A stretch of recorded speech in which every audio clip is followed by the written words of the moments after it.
Hello friends, welcome you all. आज मैं आपके लिए जो वीडियो लेकर आ रहा हूं, देखिए बात करेंगे दो स्टॉक जो कि सोने से जुड़े हुए शेयर हैं, और मैं कहूंगा कि सोने के शेयर, क्योंकि इनका काम ही गोल्ड का है।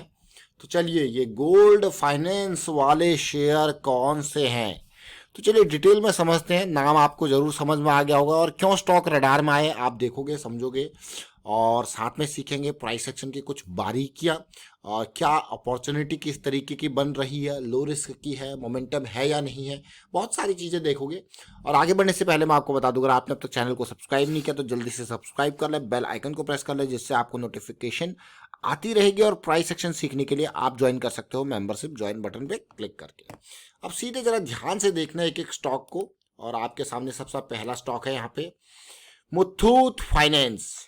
अब आप समझ जरूर गए होंगे कि स्टॉक रडार में क्यों आया है। ये स्टॉक कोई हल्का स्टॉक नहीं, बहुत ही जबरदस्त स्टॉक है। देखिए 2018 में जब इसने अपनी मेन करेक्शन रिजॉल्व करी थी, एक बुलिश साइकिल जब इसमें स्टार्ट हुई थी, तो आप देख सकते हो कि 400 450 का लेवल, और रिसेंटली जब इसने हाई बनाया था वो 1700 का हाई बनाया था। उसके बाद देखिए साइकिल बुलिश से बेयरिश हो गई, और 1500 के लेवल से शेयर गिर के कहाँ आया। अब ये स्टॉक रडार में क्यों आया उसको भी समझेंगे, लेकिन अभी जरा देखिए साइकिल बुलिश स्टार्ट हो चुकी है। बस यही कारण है ये स्टॉक आपके सामने है। बुलिश साइकिल स्टार्ट, देख सकते हो क्लियरली किस तरीके का एरिया टारगेट हो रहा है। तो चलिए समझते हैं इसको, जरा और डिटेल में जाएंगे। स्टॉक का नाम सबसे पहले जैसे मैंने आपको बताया, मुथूट फाइनेंस लिमिटेड। 1156 का प्राइस है, 46,000 करोड़ का मार्केट कैपिटलाइजेशन है। ध्यान रखना ये स्टॉक अंडर वैल्यूड है। ये स्टॉक बड़ा स्टॉक है, यानी कि एफ&ओ का स्टॉक बड़ा स्टॉक है, गोल्ड लोन वाला ये स्टॉक है। आप देख रहे हो कि एल&टी फाइनेंस जैसे स्टॉक, और मैं कहूँगा कि यहाँ पे बहुत इंपॉर्टेंट, जैसे हमने महिंद्रा एंड महिंद्रा फाइनेंस की बात करी थी, एल&टी फाइनेंस की बात करी थी, मुथूट फाइनेंस, इनका थोड़ा फाइनेंस सेगमेंट अलग है। तो इस सेगमेंट में एक नहीं बल्कि दो प्लेयर है इंपॉर्टेंट वाले, एक मन्नापुरम और एक मुथूट फाइनेंस। लेकिन मुथूट फाइनेंस में कैश मार्केट ही नहीं, बाकी मार्केट भी ऑपरेट करती है। तो क्योंकि बड़ा स्टॉक है, ध्यान रखना, एफ&ओ ग्रुप का स्टॉक होता है तो अपॉर्चुनिटी और बढ़िया बेहतरीन वाली। लेकिन सबसे इंपॉर्टेंट बात, अब आप इस स्टॉक को देखोगे तो इसके बड़े टाइम फ्रेम के चार्ट में, तो बड़े टाइम फ्रेम के चार्ट में जरा देखिए किस तरीके का इंपॉर्टेंट जोन है। देखिए सबसे पहले देख सकते हो आप क्लियरली एक रेंज बनती है, प्राइस नीचे जाता है और क्लियरली रिजेक्शन होता है। और ये सिचुएशन यहाँ पे देखोगे अब आप, डाइवर्जेंस के रूप में आपको देखने को मिलेगा, बढ़िया पॉजिटिविटी। अब इसी चीज को छोटे टाइम फ्रेम पे जाएंगे, वहां पे समझने की कोशिश करेंगे, लेकिन उससे पहले जरा ये देखिए, देख रहे हो इस पार्ट को। तो ये प्राइस जहां पे आया है ये बहुत इंपॉर्टेंट है, क्योंकि ये छोटा स्टॉक तो है नहीं, ये बड़ा स्टॉक है। ये फॉल देखिए, इस फॉल के बाद ये एक पॉजिटिव मूव, एक पॉजिटिविटी यहाँ पे स्टॉक के लिए देखने को मिल रही है। मंथली पे कहाँ पे 40 का सपोर्ट ले रहा है, बहुत इंपॉर्टेंट बेस बन रहा है। अब चलते हैं थोड़ा बड़े टाइम फ्रेम पे, छोटे टाइम फ्रेम पे इससे और रिलेट करते हैं, समझने की कोशिश करते हैं। अब जैसा कि मैंने आपको कहा कि वीकली टाइम फ्रेम पे, वीकली का 200 SMA 2020 वाले फॉल में भी इसका मेन सपोर्ट एरिया था, फिर से गिरा, वहीं पे आया, वहीं पे बेस बन रहा है। बेस बनने के साथ साथ मुझे ये स्टॉक में एक पॉजिटिविटी क्यों लगी वो मैं आपके सामने रखने की कोशिश करूंगा। अभी प्राइस देख लीजिए, अभी देख लीजिए RSI देख लीजिए, और अभी MACD देख लीजिए। देखिए जब से MACD में यहाँ पे आप क्लियरली देख सकते हो, जब बेयरिश साइकिल स्टार्ट हो गई थी तो वीकली का MACD बिल्कुल खत्म हो चुका था। तो वो जो वीकली का MACD अपनी दिशा और दशा बदल चुका था, वो एक स्ट्रॉन्ग जोन में आता हुआ, एक पॉजिटिव जोन में आता हुआ। RSI जो बिल्कुल बियरिश साइकिल में जा चुका था वीकली पे, वो एक बुलिश टेरिटरी में प्रवेश करता हुआ। तो ये कुछ पॉजिटिव चीजें हैं, MACD, RSI। तो इसीलिए ये मुथूट फाइनेंस जो है वो रडार में है।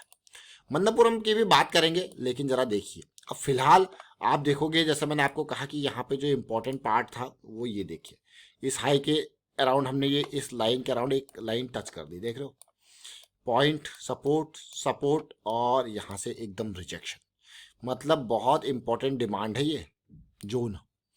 उसके बाद देखिए प्राइस इस जोन तक जाता है, ये अपर बैंड है हमारे पास, और कंसोलिडेशन यहाँ अपर बैंड के पास देखने को मिला, that is a big positive thing. तो सबसे पहले जैसे मैं कहता हूं कि बार बार आपको कि भाई अगर इस स्टॉक को यहां जाना है 1720 के लेवल तक, तो उम्मीद क्या होती है, करेक्शन दे। फॉल का करेक्शन, रैली करेक्शन, इस तरीके से एक पॉजिटिविटी। जैसे ये एफ&ओ ग्रुप का स्टॉक है, तो अगर ये 1150 से 1350 200 पॉइंट भी जाता है तब भी मालामाल कर देता है। मैं कहूँगा 200 के 100 पॉइंट भी अगर ये मूव कर देता है तो तब भी मालामाल कर देता है। अब चलिए, ये तो हमने इसके चार्ट को देखा, वीकली को, आप डेली को आप हम ऑलरेडी डिस्कस कर चुके हैं। जब स्टार्टिंग में डेली की साइकिल स्टार्ट हुई थी तो क्या जबरदस्त रैली, उससे पहले की डेली की साइकिल, और फिर से एक नई डेली की साइकिल यहाँ पे स्टार्ट हो रही है। अब तक आप देख सकते हो कि कितनी बार ये डेली की साइकिल स्टार्ट हुई। इससे पहले जैसा मैंने आपको कहा, एक पहले डेली की साइकिल यहाँ पे स्टार्ट हुई थी, एक और डेली की साइकिल, एक और डेली की साइकिल, और फिर से ये बेरिश जरूर हुआ, अब बुलिश साइकिल स्टार्ट हुई है। तो इसीलिए हर बार डेली के साइकिल ने जबरदस्त रैली दी है। क्या इस बार भी जबरदस्त रैली देगी? वॉल्यूम तो कुछ इसी तरीके से सपोर्ट कर रहा है। अब थोड़ा सा और इसको समझेंगे। देखिए, एक जबरदस्त वॉल्यूम बना मुथूट फाइनेंस में, जो कि 19 मई को बता, उसके बाद कंसोलिडेट कर रहा है लो वॉल्यूम। तो ये इंपॉर्टेंट पार्ट मुथूट फाइनेंस, बस यही कारण है कि ये रडार में है। अब चलिए मन्नपुरम फाइनेंस को भी देख लेते हैं। कुछ इसी तरीके की सिचुएशन ये भी बना रहा है, लेकिन इसमें ये बात है, ये 200 SMA वीकली से थोड़ा नीचे है, तो थोड़ा सा ये नीचे है, तो क्योंकि ये एक स्ट्रॉन्ग रिजेक्शन का काम भी करता है। और अब यहाँ पे अपॉर्चुनिटी दो तरीके की होंगी। एक तो बुलिश साइकिल में ऑलरेडी डेली टाइम फ्रेम है, तो क्योंकि ये बुलिश साइकिल में है तो जो वीकली का लेवल है वो एक रेजिस्टेंस का काम करेगा, तो पहले एक जोन इसके लिए ये रेडी होगा, फिर तब तक फिर वीकली वाला बुलिश साइकिल में होगा, तो फिर अगला जोन होगा। तो यहाँ पे ज़्यादा नहीं, यहाँ पे एटलीस्ट इस लेवल के अराउंड तक का टारगेट एरिया ये बुलिश साइकिल में वीकली के हिसाब से भी देख रहे हैं तो। और बट मुथूट फाइनेंस में एक स्ट्रॉन्ग, जो क्योंकि मुथूट फाइनेंस का अगर आप ओवरऑल चार्ट को भी देखोगे तो बहुत बेहतरीन चार्ट है इन कंपैरिजन टू मन्नपुरम फाइनेंस, देख सकते हो। और बड़ा स्टॉक भी है, देख सकते हो क्लियरली बड़ा स्टॉक भी है। और अगर मैं यहाँ पे लॉग चार्ट आपके सामने रखूँ तो आप इसको रिलेट कर पाओगे। देखिए हमने कितना डिफरेंस है, देखिए लॉग चार्ट और नॉर्मल चार्ट में आपको दिख रहा होगा रिसेंट फॉल, रिसेंट के ऊपर ज़्यादा प्रेशर है। अब देखिए जरा क्लियरली, बहुत ही स्ट्रॉन्ग अप ट्रेंड में 2013 के बाद स्टॉक जो 70 के लेवल से 1700 तक के लेवल पे गया है मुथूट फाइनेंस का ये स्टॉक। तो अभी हमने दो स्टॉक को देखा, मन्नपुरम डेली की बुलिश साइकिल, मुथूट इसकी डेली की बुलिश साइकिल, दोनों स्टार्ट हो रही है। और काफ़ी चीज़ें हमको यहाँ पे समझने में आई, किस तरीके से वीकली पे मुथूट और मन्नपुरम की हमने डिटेल देखी, मंथली पे देखने की कोशिश करी। और उम्मीद करता हूँ कि आपको भी ये चीज़ें समझ में आई होंगी। तो दो ये स्टॉक्स हैं जिनमें साइकिल पॉजिटिव स्टार्ट हो रही है, और इसके साथ साथ और फाइनेंस के स्टॉक्स भी आप देख सकते हो। फाइनेंस के स्टॉक में कुछ अलग सा मूव आपको देखने को मिला, चाहे वो जीवन फाइनेंस हो, चाहे वो L&T फाइनेंस हो, महिंद्रा फाइनेंस हो, सुंदरम फाइनेंस हो। आप स्टॉक्स को देखिए जहाँ पे साइकिल स्टार्ट हो रही है। और फिलहाल वाइंड अप करता हूँ वीडियो को। आप शेयर कीजिए, लाइक कीजिए, प्राइस एक्शन सीखते रहिए, प्रैक्टिस करते रहिए। एंड प्रैक्टिस बहुत इंपॉर्टेंट है, और रिस्क मैनेजमेंट उससे भी ज़्यादा इंपॉर्टेंट है। Thank you for watching the video.